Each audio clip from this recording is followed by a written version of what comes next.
Hello everyone, तो आज हम एक्सरसाइज 14 का एग्जांपल नंबर 9 सॉल्व करने जा रहे हैं। तो देखते हैं क्वेश्चन क्या है। क्वेश्चन है the shadow of a tower standing on a level ground is found to be 30 metre longer when the sun's altitude is 30 degree then when it was 60 degree find the height of the tower. ठीक है ना। तो इस तरह का question हम लोग बना चुके हैं, क्वेश्चन नंबर 7। ठीक है, तो कैसे करेंगे सॉल्व? तो पहले फिगर बनाएंगे, उसके बाद इसको सॉल्व करेंगे। तो फिगर क्या है, एक लेवल ग्राउंड है, ठीक है, और एक टावर है। क्लियर है यहां पे। और इस क्वेश्चन में सन्स के दो एल्टीट्यूड दिए हैं, एक 30 डिग्री और दूसरा 60 डिग्री। तो अब 30 डिग्री और 60 डिग्री को रिप्रेजेंट कैसे करेंगे?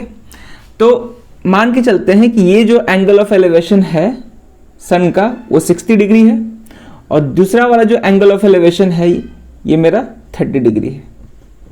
तो यहां पे सन का दो एंगल ऑफ एलिवेशन था, एक 60 डिग्री था, एक 30 डिग्री था। क्लियर है यहां तक। अब ध्यान से देखेंगे, अब ये जो टावर है इसको हम ए बी से रिप्रेजेंट कर रहे हैं, ये पॉइंट सी है और ये डी है। क्लियर है। अब ये जो टावर है इस टावर का शैडो बनेगा, तो 60 डिग्री के केस में इस टावर के शैडो का लेंथ क्या होगा, बीसी होगा, और 30 डिग्री के केस में इस टावर के शैडो का लेंथ क्या होगा, बीडी होगा। क्लियर है यहां तक।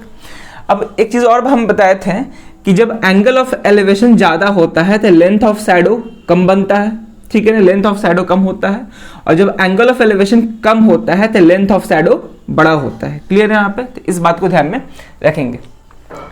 तो अब क्वेश्चन में आगे ये बोला है कि 30 डिग्री के केस में जो भी लेंथ ऑफ शैडो मिल रहा है इस टावर का, वो लेंथ ऑफ शैडो 60 डिग्री के कंपैरिजन में 30 मीटर लॉन्गर है, यानी कि लंबा है। क्लियर है यहाँ पे। यानी कि हम बोल सकते हैं कि ये वाला जो पोर्शन है ये 30 मीटर लॉन्गर होगा, किसके कंपैरिजन में, 60 डिग्री के कंपैरिजन में जो शैडो बन रहा है। क्लियर है। अब 60 डिग्री में कितना लेंथ है शैडो का ये नहीं दिया है, तो दिया नहीं गया है तो इसको हम x मान लेते हैं। ठीक है, मान के चलते हैं कि 60 डिग्री जब एंगल ऑफ एलिवेशन है तो उस केस में इस टावर के शैडो का लेंथ क्या है, x मीटर है। तो हमको फाइंड क्या करना है, find the height of the tower. Tower का हाइट बताना है कि टावर का हाइट क्या होगा। तो टावर के हाइट को हम h मान लेते हैं। ठीक है, और हमको लास्टली क्या फाइंड करना है, h ही फाइंड करना है। तो एकदम जस्ट सिमिलर क्वेश्चन है 7 के। तो आते हैं अब सॉल्यूशन पार्ट पे। तो पहले लिख लेंगे कि let A B be the tower and let AB be the tower and BC and CD be its shadow when angle of elevation is 60 degree and 30 degree respectively। ठीक है ना। अच्छा, यहाँ पे CD नहीं होगा, 30 डिग्री केस में जो लेंथ ऑफ शैडो मिल रहा है वो BD मिल रहा है। ठीक है ना, तो यहाँ पे BD होगा, एक BC होगा, एक BD होगा। क्लियर है, रिस्पेक्टिवली। इस बात को हम लोग स्टेटमेंट के तौर पे लिख देंगे। क्लियर है। अब हमको हाइट फाइंड करना है इस टावर का। तो ये जो टावर है ग्राउंड के साथ 90 डिग्री का एंगल बना रहा होगा। तो इस फिगर में हमको दो राइट एंगल ट्रायंगल दिख रहे हैं, एक दिख रहा है ट्रायंगल ABC और दूसरा ट्रायंगल ABD। तो दोनों का यूज करके हम H निकालने का कोशिश करेंगे। तो कैसे करेंगे, बहुत ध्यान से देखेंगे। तो यहां पे लिखेंगे नाउ। तो पहले हम छोटा वाला ट्रायंगल ले रहे हैं, ट्रायंगल ABC। तो लिखेंगे इन राइट ट्रायंगल ABC। अब यहाँ पे कौन सा T रेशियो यूज करना होगा, tan का ही यूज करेंगे, क्योंकि यहाँ पे ये परपेंडिकुलर है और ये बेस है। तो परपेंडिकुलर और बेस से ही हमको मतलब है, तो tan का ही यूज करना होगा। तो यहाँ पे लिखेंगे tan 60 degree is equal to perpendicular AB है और बेस BC है।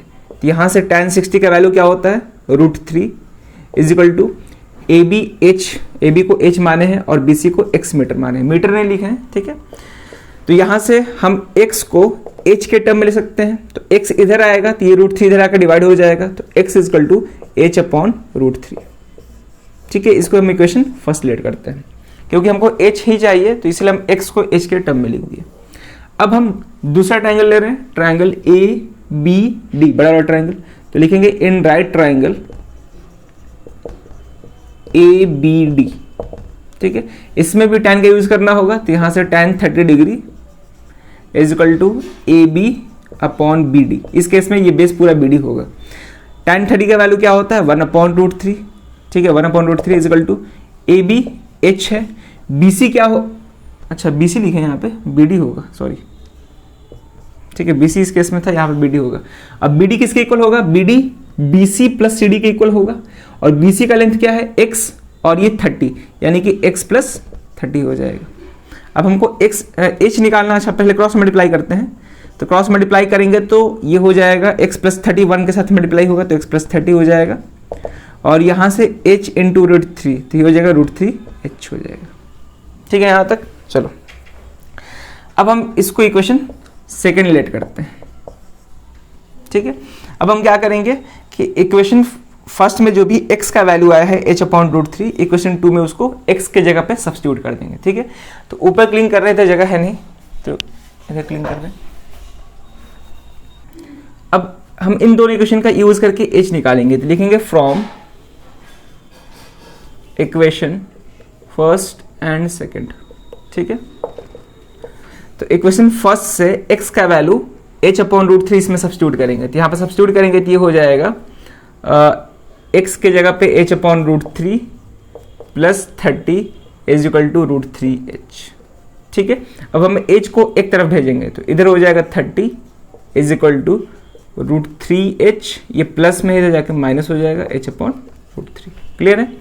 यहाँ से 30 इज इक्वल टू √3, तो एलसीएम हो जाएगा √3 इंटू √3 का स्क्वायर जो कि 3 हो जाएगा 3h, और यहाँ पे -h, ठीक है। अब आगे फर्दर सॉल्व करेंगे इसको, ठीक है। तो क्रॉस मल्टीप्लाई करेंगे तो 30 इंटू √3 हो जाएगा 30 √3 is equal to 3h minus h, ये 2h हो जाएगा, ठीक है। तो यहाँ से h अगर निकालेंगे तो h is equal to 30 √3 divide by, ये 2 मल्टीप्लिकेशन में है, इधर आके डिवीजन में हो जाएगा, ठीक है। तो यहाँ से h आ जाएगा 30 को 2 से डिवाइड करेंगे तो 15 √3, ठीक है। 15 √3 मीटर यहाँ भी छोड़ सकते हैं, या फिर क्वेश्चन में बोला है कि √3 का वैल्यू 1.732 रख सकते हैं, तो यहाँ से therefore h is equal to 15 into √3 का वैल्यू 1.732 रख सकते हैं। मल्टीप्लाई करेंगे तो मल्टीप्लाई करने के बाद 25.98 मीटर आएगा, ठीक है। आप लोग मल्टीप्लाई करके देख लीजिएगा, ये 25.98 मीटर आएगा। तो लास्ट में देंगे therefore find the height of the tower, तो therefore height of the tower is 25.98 metre, ठीक है, ये आंसर होगा। तो ऐसे इस क्वेश्चन को सॉल्व करना था। तो इस तरह के क्वेश्चन हम डिस्कस पहले भी कर चुके थे, तो इस तरह के क्वेश्चन को प्रैक्टिस आप लोग करते रहिएगा। और ये CBSE 2012 और 19 2 साल में पूछ चुका है, ठीक है। तो इस वीडियो में एक क्वेश्चन रहेगा। अब मिलते हैं नेक्स्ट वीडियो में नए क्वेश्चन के साथ। Thank you.